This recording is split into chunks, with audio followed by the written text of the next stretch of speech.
We want to bring in Jeffrey Sherman, DoubleLine Deputy Chief Investment Officer. Jeffrey, it's great to see you here. So we're seeing a bit of a muted reaction here in the broader market on the heels of this inflation print that we got this morning. Do you think that it's enough here just to reinforce that the Fed should stand pat and not raise rates again at this next meeting? Yeah, I think that's what it's really in line with the consensus, and that's kind of why you see a somewhat muted reaction in the marketplace today. Again, we're still in pre-market. Bonds are trading. They're a little off in yields, or slightly higher today, but this is pretty much a consensus report. What you find is you noted the headline number there, and that's really being driven by commodity prices. We've seen the change in oil over the last month or so. And so effectively, when you dig into like the core side, you look at the services, they are starting to decline, but really not as fast as the Fed would like. But it doesn't mean that they should continue to hike rates at this point. As we heard from Jay Powell at the last press conference, he's already saying that policy is tight today. And so a tight policy doesn't mean that we need to continue to hike at this point.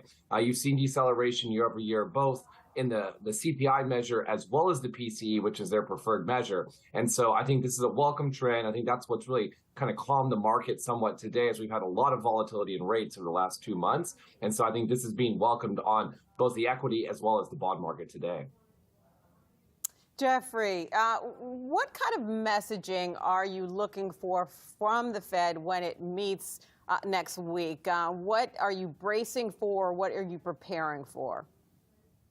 Yeah, Diane. Well, I think really the thing to look at is to kind of get what the signal is for the forward-looking policy. And the bond market really doesn't have another hike priced in. I know in the last statement of economic projections that we got back in September that there was this dot plot that said on average, or at least more Fed governors expect another rate hike than don't. But I think now that we're seeing this kind of trend in inflation, I think the right messaging is to pause at this stage. We know that interest rates take a while to get into the broad-based economy, and I really feel like we're just finally starting to see some of the impact of these tighter policies. And so when I look at the report too on PCE, there's a little disconcerting behavior in here. If you continue to look at this all year, we've seen an increase in spending that outstrips the increase in earnings on the income side. So this just means that there's effectively a draw on savings out there. And I know this has been something that the Fed is focused on, a lot of Wall Street is focused on, is this concept of excess savings in the marketplace.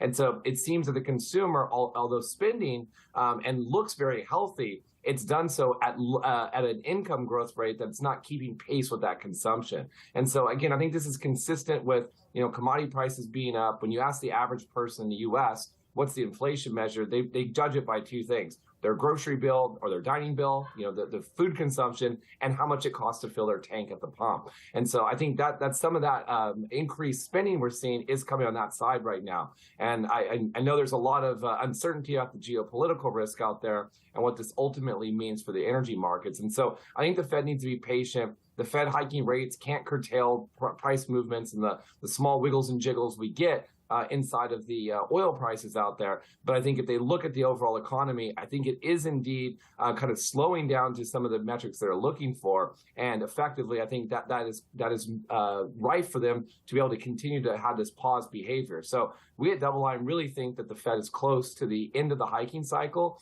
And really, if they hike one more time or not, the market is even less than a coin flip at this point. And it says not at the meeting next week, nor at the meeting in December at this point in time. And so I think the data corroborates that the Fed should continue to hold. And I think that the policy is tight, and we just need to wait for these effects to really slow down pieces of the economy.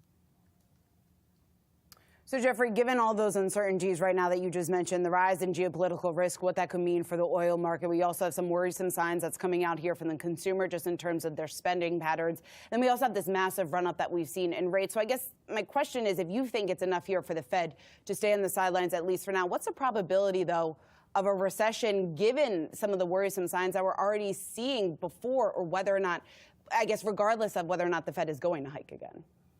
Yeah, I mean, the recession, the probability of recession is not zero at this point. I know we're all going to celebrate the GDP report from yesterday, but I like to remind everyone that data is backward looking. We've seen the bulk of that data that led into that report. We saw that throughout the last month or so. And so effectively, that's a backward looking measure. And so when you talk about the consumer spending and income is not keeping pace with that spending, it is a bit worrisome. But it doesn't mean that we tip over into recession instantaneously. And so the pent up interest rate moves that we've seen over the last 19 months or so, as the Fed's hiked 525 basis points, that is starting to finally bleed into the overall economy. And we have a lot of fixed rate debt out there. And what I mean by that is, like, think about a mortgage. It's a 30-year fixed rate. Look at corporate America that did a massive debt refinance and a debt binge in 20 and 21.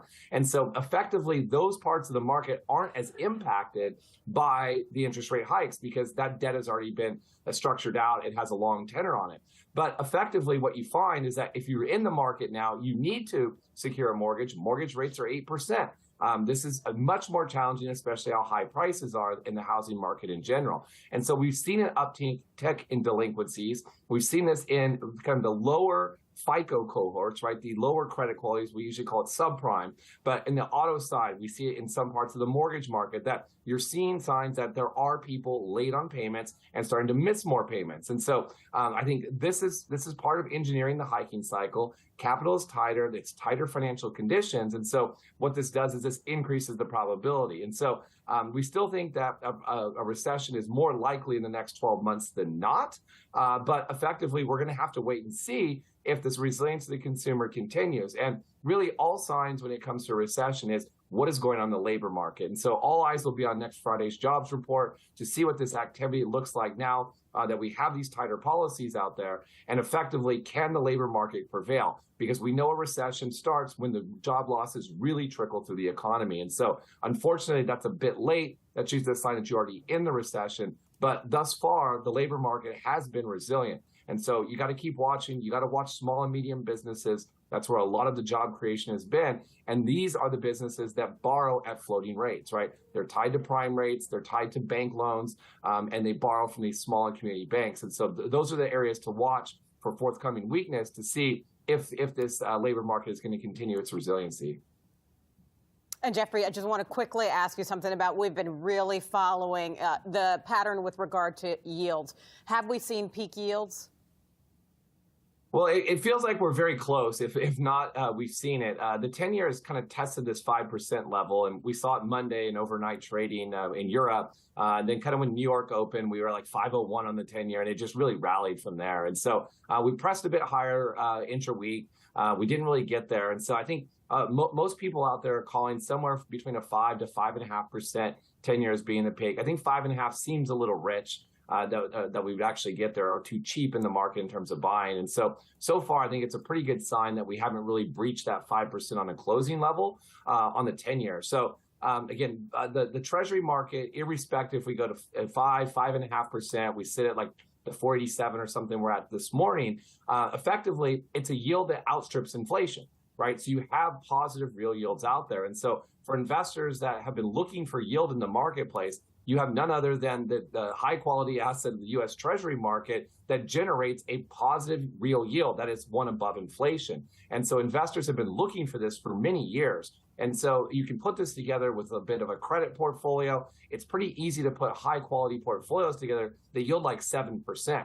So even if interest rates push up another 0.5% or so, you still have a yield that will offset any price movements there. So from an investment standpoint, bonds are looking extremely attractive today. And if you're a risk taker, you can just delve down in credit. You can go lower credit quality and get 9 and 10% today. That sounds like an equity-like return for a calendar year. And so I think what's going to happen as we get later into the year, people are going to reassess this as they position portfolios for 2024. And they're going to really look at what's going on in the market and see that there's a much more stable return profile in the bond market. And all this carnage we've seen has just set up a really good opportunity for the next couple of years in the fixed income markets.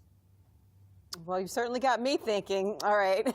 Our thanks to Jeffrey Sherman, DoubleLine Deputy Chief Investment Officer.